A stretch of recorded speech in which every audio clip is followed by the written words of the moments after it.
As one of our projects at an institute that I'm very involved in, in working with community-based organizations, we shifted the question a little bit. And the question started to become not what is the racial wealth gap in the United States, but over a period of time, is it increasing, narrowing, or staying the same?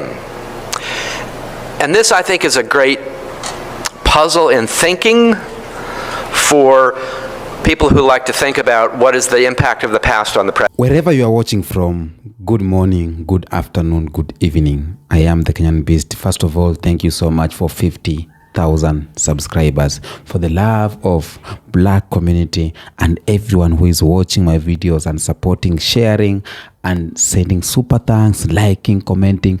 Thank you so much. Thank you. It's the best gift you have given to me, 50,000 subscribers. Now, apart from that, in today's video, I'm gonna react on this clip of a white professor who is talking about the gap between white people and Black people, or racial wealth gap between Black people and white people. He doesn't hide anything. He is a white professor, and he started by saying that as far as we think that the gap is minimizing or the gap is reducing, but it's like it is increasing. Now, he's claiming that Black people, it's so hard for them to reduce that gap between, or that racial wealth gap between the other race. And he has given his own reasons. Let's watch this clip and then we come back again and we talk. As one of our projects at an institute that I'm very involved in, in working with community-based organizations, we shifted the question a little bit. And the question started to become not what is the racial wealth gap in the United States, but over a period of time, is it increasing, narrowing, or staying the same? And this, I think, is a great puzzle in thinking for people who like to think about what is the impact of the past on the present.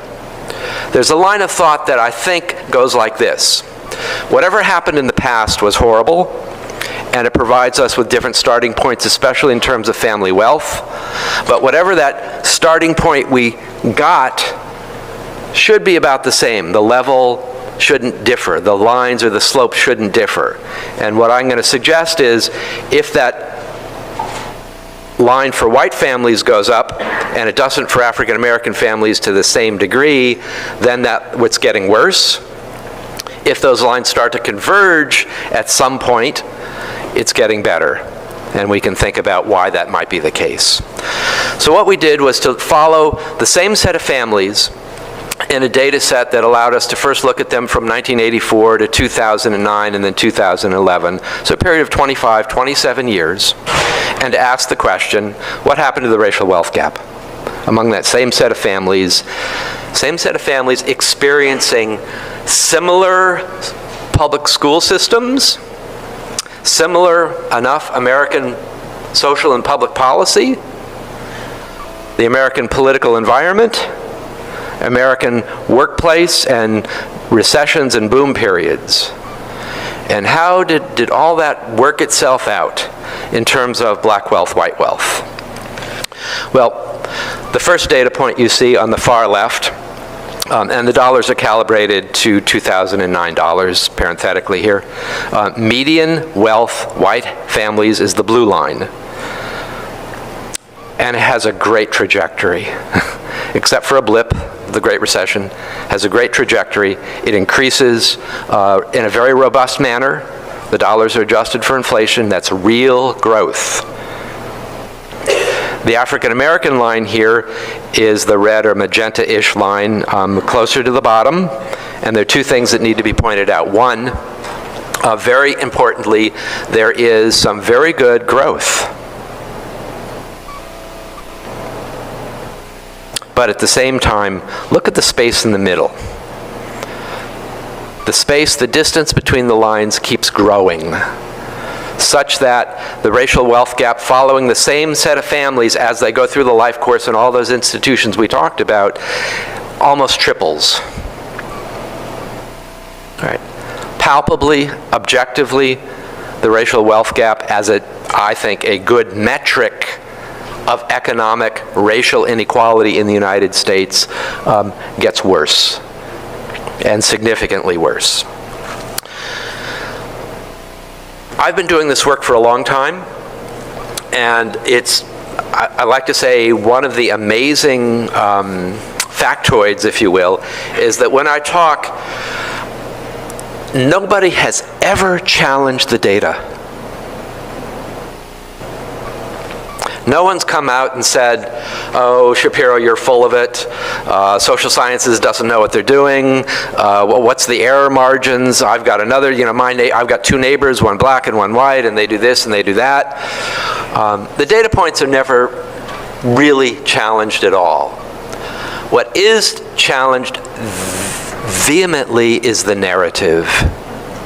What's the explanation? Why is the racial wealth gap growing in the United States?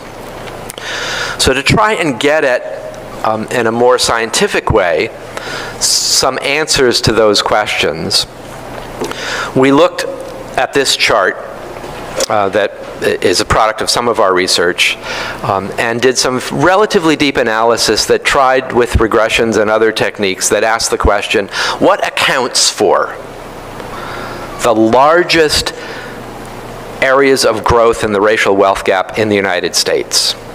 And just quickly, because I'm going to go into it in a bit more detail momentarily, just quickly, by far the largest area is home ownership and property ownership. It accounts for something like 28% of the difference in the growth between white and black wealth. Second area includes income, and it is not family income, it is the increase in income between 1984 and 2009. That is, what's the wealth action, if you will, on every dollar of increased income? Does it look similar for whites as it does for African Americans? And that turned out to be also a very large driver of the increasing racial wealth gap. Education, and here, again, we were not looking, if you will, simply at educational or achievement gaps. We were looking at college-educated black and white families and controlling for that and asking, is the return on wealth from that same, at least degree, what does that look like in terms of how it translates or converts to wealth for white and black families? That also is a large producer of both wealth and an increase in the racial wealth gap. So I want to be clear, education is important, especially higher education, and the jobs, the income, and the wealth that flow from that are far greater than a high school education. At the same time, there are dynamics within that process and how those educational achievements are rewarded that continues to drive the racial wealth gap in the United States. All right, so let me get to what I really want to get to. I want to look at three of the areas of largest drivers. I want to start with education, I'm going to go to work and income, and I want to end with home ownership because it's the deepest and it's the most complicated one to think about and to talk about. So eliminating disparities in college education and the return on a college degree in the work we've done has a modest direct impact on the racial wealth gap. Now let me explain what I mean by that first and how we got to that, and then I'll show a few numbers to indicate it.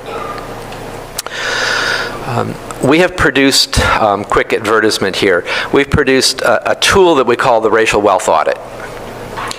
And it is a technique, a set of techniques really, that allows us to look at knowing what the racial wealth gap is, and having modeled through what are the predictors of black wealth, what are the predictors of white wealth, what are the predictors of Latino wealth. If you change those predictors, how much more or less wealth one gets. So that allows us to look at a policy or a policy proposal or an institutional change and ask the question, if whites and blacks and Latinos had the same college degrees, what would the action be on closing the racial wealth gap? All right. So now here I want to start posing it's not really a dichotomy, let's call it a spectrum, because I'm not sure it's a binary at all here, because I want to talk about how it intersects. That's talking about rates. That's talking about access. That's talking, if you will, paradigmatically of liberals and many of my friends in the progressive movement, right? Where we focus on access to college and college completion. Very important. I am not diminishing that by any means whatsoever. All right. But that's what I call the access and the opportunity. As an other part of that, we don't ask the question, and this is what I am going to try to ask and answer a bit and confuse me and everybody else. The question we want to ask is, for that college completion, are there structures that actually produced different wealth for whites and blacks? And produces it in a way that there is more wealth, that it actually increases or decreases the racial wealth gap. All right, so quick pieces of data here. I indicated there would be modest action. If policy, or anything else, successfully eliminated racial disparities in college graduation rates, black wealth would grow per every family, if you will, about $1,300. The gap, racial wealth gap between whites and blacks, would shrink by about 1%. All right. The $1,300 gain is very important. I want to keep emphasizing that. But I also want to suggest, if we're looking at that glass about how to get parity and the projects that are needed and the structural changes that are needed to move us in that direction, simply removing barriers to college graduation rates doesn't have a whole lot of action at that level. Latinos, the action is a little greater. It reduces the racial wealth gap by about 3%. All right. There's more action. If we hypothetically say, let me tell you how we do this quickly. For the wealth that a white family returns or converts for a college degree, if we take that and give it hypothetically in a model to African American or Latino families, then you've equalized the return. You've said that the return from a college degree is roughly the same for whites, African Americans, and Latinos. If this were done, black wealth would grow by $10,000. Latino growth by about $5,800. The racial wealth gap between whites and African Americans shrinks or narrows by 10%. All right. 1% reduction on equalizing rates of college completion, 10% action on the return to wealth. For Latinos, it's 6%. Welcome back. I'm happy. I'm very happy because you are here and you are watching and you are supporting me. Now, this clip we are talking about today is about the racial wealth gap. I wanna see what made racial wealth gap to be so big. Instead of reducing, it is so big. Another thing we'll talk is about why is it hard for black Americans to fill or to reduce the racial wealth gap. First of all, let's start with this. Why is the racial gap so big? Why or what made the racial gap between white people and black people to be big? Number one, let me say this. Slavery and economic exploitation. Slavery in 1619, 1865, for nearly 250 years, black people in America were enslaved, treated as property, and denied the ability to accumulate wealth. Slavery built the foundation of American community. As we know, black people worked on the farms. They grow cotton, and cotton is the biggest economy that was in America, okay? So black people were denied to own anything in the country. They didn't own any property or any asset. They were the asset. Now this left black Americans without the basic means to build generational wealth. Not for black Americans alone, even in Africa, there is a gap between the white people who are still living here in Africa and the black people who are here, because the white people who are living here, they had access to land, farms, and everything, but black people were denied this. So slavery and economic exploitation has played a bigger role in racial generation or racial wealth gap in Africa, in black American communities, and even in other communities that were enslaved by the oppressor. Number 2 is post-Civil War and Reconstruction failures. When we talk about Reconstruction era in 1865 and 1877, after the Civil War, there were attempts to provide black Americans with land, education, and voting rights. However, these efforts were undermined by racist policies and violence, and the promise of 40-acre and the mule, it's called land redistribution, was never realized for most black families. So civil or post-Civil War plays a bigger part in a racial generation or racial wealth gap. Another thing on my list is Jim Crow law. We are looking why there is a bigger gap between black Americans or black people and white in general. Segregation and discrimination in late 1800s and 1960s, which was called the Jim Crow law, entrenched racial segregation and discrimination in almost every aspect of life, from education and the employment to public services.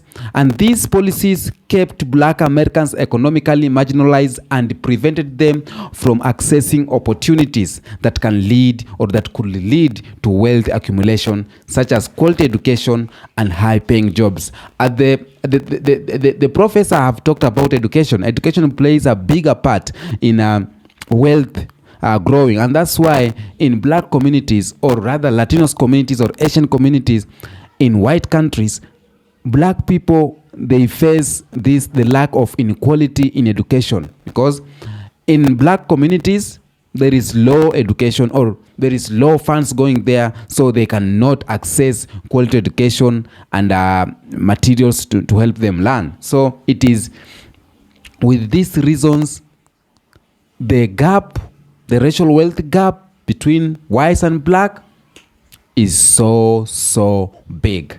And this is just to show you that the issue of white supremacist was created, and to make black people poor is a system. And that's why I say in every of my video that I'm reacting, black people or African countries were designed to be poor. And this design to be poor, it is something that was sat down with a biro, a pen, and a book, and they write down how they are going to do this. And one of the things they did is to make sure there is a very, very big wealth gap between the whites and the black people. And that is the only way they can control things that's going on.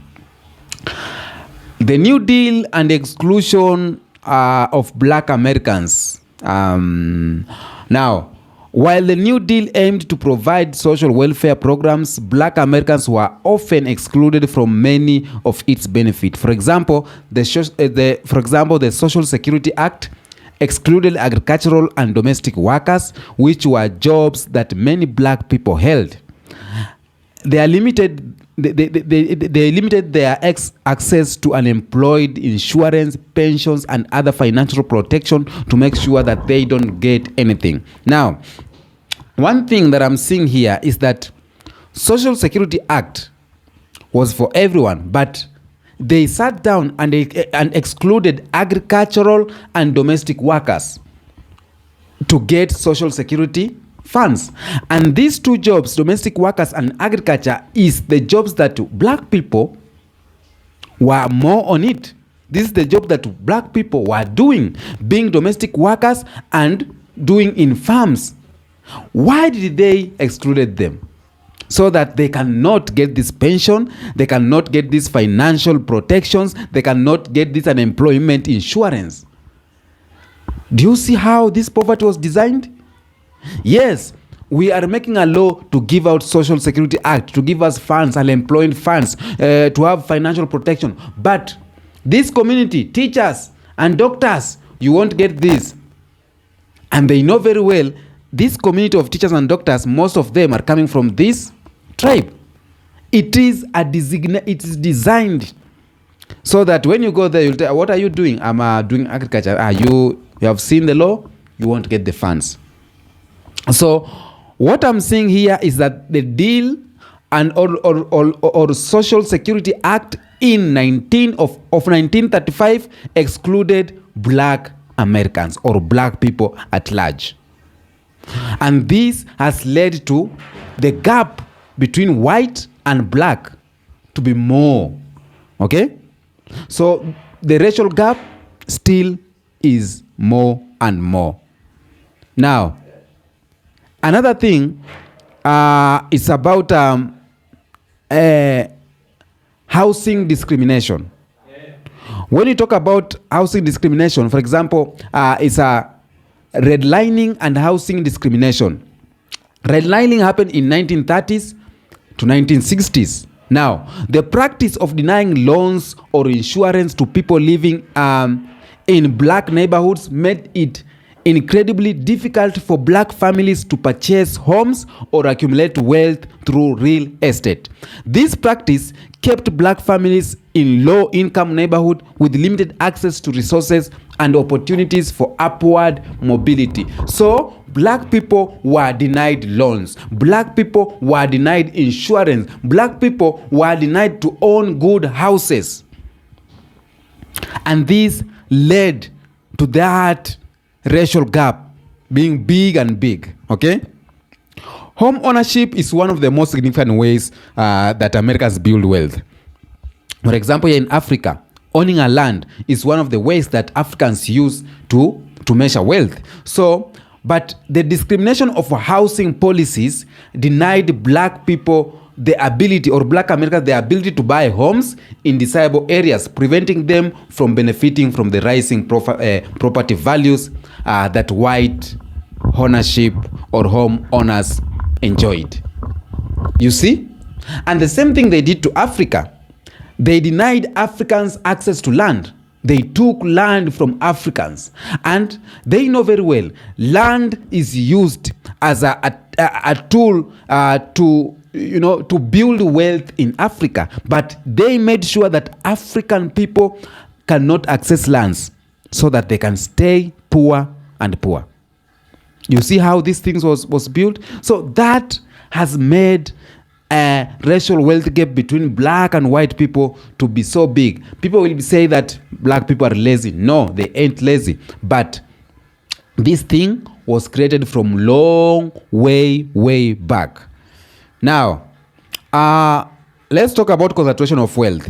Since the 1980s, wealth inequality has increased in the US, with the wealthiest Americans seeing their fortunes grow. It's policies like tax cuts for the wealth,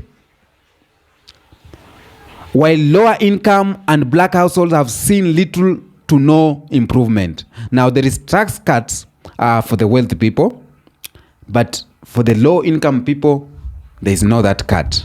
Now, when you talk about racial wealth gap, that to me is just one of the tools to make sure that the white supremacy continue, the neo-colonialism continue, because you cannot say anything. Okay?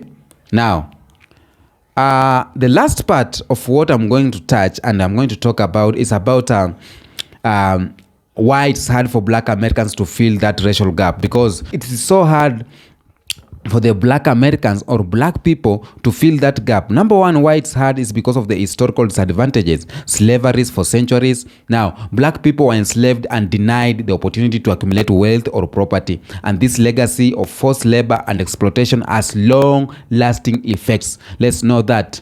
So, if you did not accumulate large hectares of land back then, it's so hard for you right now to buy that large hectare of land. Do you feel me? What I'm trying to say? So it's hard to fill that gap. Because right now, land is very, very expensive. And you are denied to own that land when it was cheaper. So what will make you... How much will you earn for you to get a large tract of land like those people who were owning back then? It is so hard. Number 2 is an equal access to education. As I said earlier, education play a vital role in someone being rich. Now, Black Americans, they face disparities in educational opportunities, including underfunded schools and lower access to higher education or advanced job training. And the professor said that for you to get a good job, maybe start from college, but it's so hard for the Black family children to go to college because it is very expensive. And being expensive, they cannot access, to funds that can fund the education. Education is a key factor in the earning potential and wealth accumulation. Let's not deny that. It is a key factor. Now, number 3 on my list, it is labor market discrimination. When you talk about labor market discrimination, we talk about the racial discrimination in hiring, wages, and promotion. You may find that Black people, it's very hard for them to be hired in good jobs or good paying jobs. And even if they are hired in these good paying jobs, their racial discrimination will make this company to pay the other race higher than Black people. So there is discrimination in wage payment. And there is discrimination in promotion. It's very hard for a Black person to get promotion because of discrimination.